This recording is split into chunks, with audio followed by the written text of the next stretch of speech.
Hello, আজকে আমি বানাচ্ছি চিকেন স্টু। এটাকে স্টু বলতে পারো বা কেউ কেউ হয়তো বলবে একটুখানি পাতলা একটা ঝোল। বাট তোমরা শুনতে পাচ্ছ ওম পেছন থেকে পটর পটর করে যাচ্ছে। তো যাই হোক, চিকেন স্টু কারণ মানে ওই চিকেনের রিচ কিছু খেতে ইচ্ছে করছিল না, তাই ভাবলাম রাত্রের জন্য চিকেন স্টু বানাই, যেটা দিয়ে রুটি ভাত মোটামুটি সবই খাওয়া যাবে। তো সেটার জন্য কি কি নিয়েছি একটু তোমাদেরকে দেখাচ্ছি। চিকেন তো নিয়েছি, সেটাকে এরকম জলটা দিয়ে ধুয়ে মানে জল ঝরিয়ে একটু শুকনো করে রেখেছি। আর যেগুলো নিয়েছি, বেশ কিছুটা রসুন কুচি, গরম মশলা, তেজপাতা, একটু আদা জুলিয়ান করে কেটে নিয়েছি, আর হচ্ছে টমেটো একটার মতন ছোট, সেটাকেও কেটে নিয়েছি, আর হচ্ছে আলু। এই রসুনটা রেখেছি, আমি রসুন ভাজা করব ভাতের সাথে, তো সেই জন্য রেখেছি, এটার পার্ট নয়। আর এরকম করে পেঁয়াজ কেটে নিয়েছি, খুব বেশি পেঁয়াজ দেওয়ার দরকার নেই।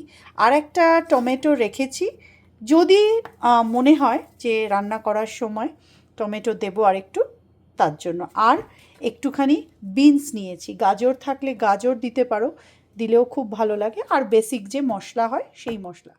তো চলো, মানে মাংস রান্না করতে মিনিমাম যতটুকু লাগে, যেহেতু এটা স্টুয়ের মতন করছি, খুব বেশি তেল মশলা বা স্পাইসি করব না, তো তেজপাতা আর গোটা গরম মশলা দিয়ে দেবো, দিয়ে একটুখানি হবে।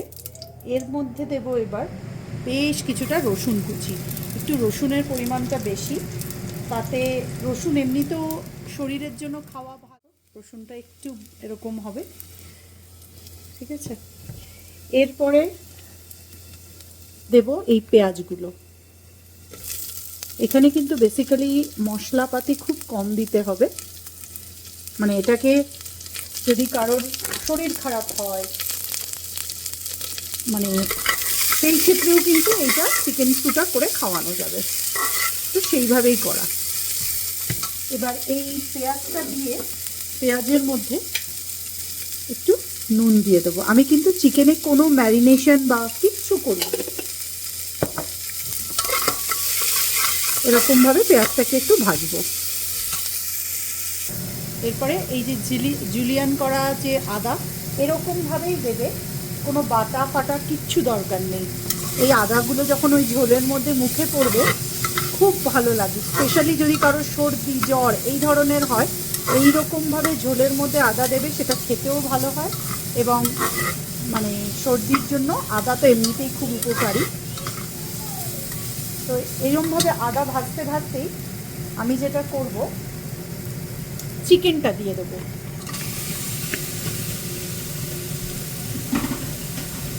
চিকেনটা দিয়ে এটা কিন্তু খুব বেশি কষানোর কোনো দরকার নেই, এইভাবে একটুখানি নাড়াচাড়া করব।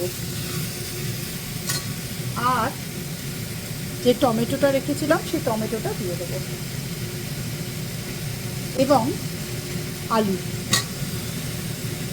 গাজর দিলে খুব ভালো লাগে, আমার কাছে ছিল না, তো আমি যেন গাজরটা দিতে পারলাম না।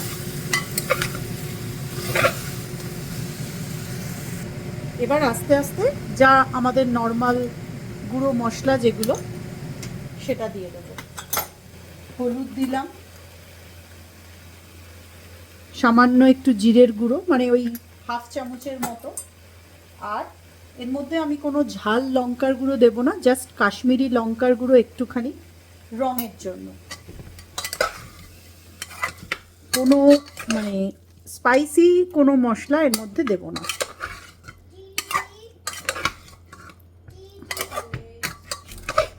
এবার এটাকে একটু হালকা করে নাড়াচাড়া করব।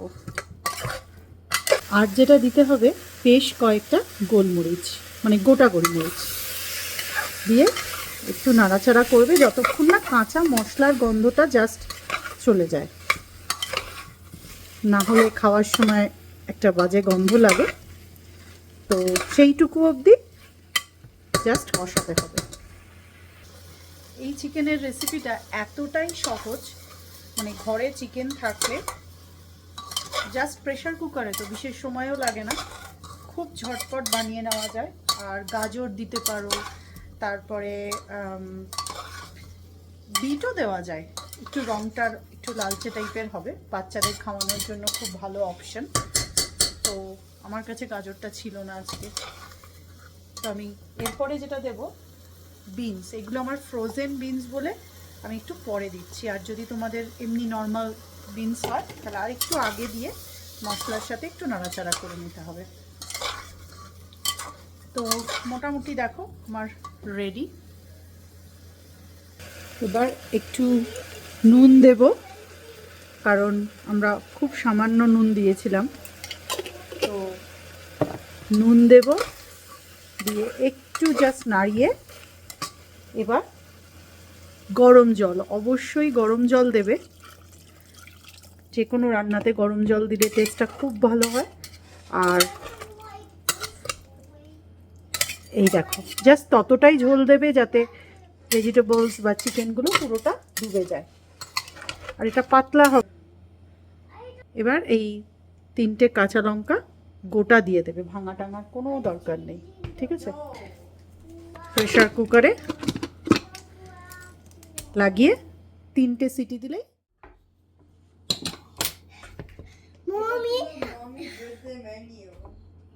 আচ্ছা,